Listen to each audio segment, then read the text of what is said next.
శాసనసభ ప్రవేశ ద్వారం ఇది.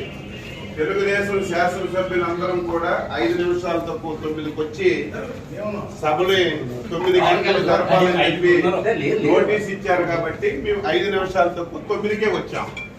ఇప్పుడు 9:10 నిమిషాలు అయింది. శాసనసభ కనీసం బెల్ల కొట్టలేదు. ఎందుకు కొట్టలేదంటే లోపల వైసీపీకి చెందినటువంటి 3 శాసనసభ్యులు ఉన్నారు. అంటే ఈ ముఖ్యమంత్రి మీద, ఈ ప్రభుత్వం మీద వైసీపీ శాసనసభ్యునికి ఏం నమ్మకం ఉందో ఈ రోజు ఈ శాసనసభ సాక్షిగా ఈ రోజు తెలిసింది.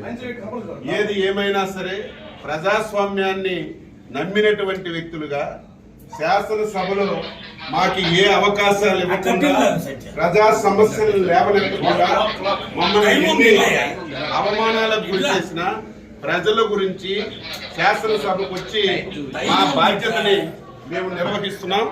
ఇంత దారుణం ఎప్పుడు కూడా లేదు. 9-8 నిమిషాలు అయింది.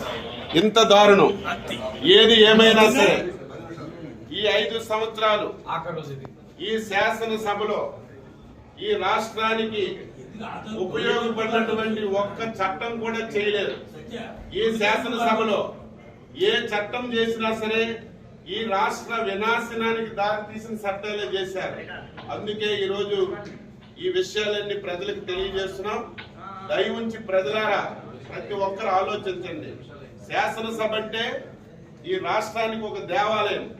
5 కోట్ల మంది ప్రజలకి న్యాయం చేసినటువంటి సభ.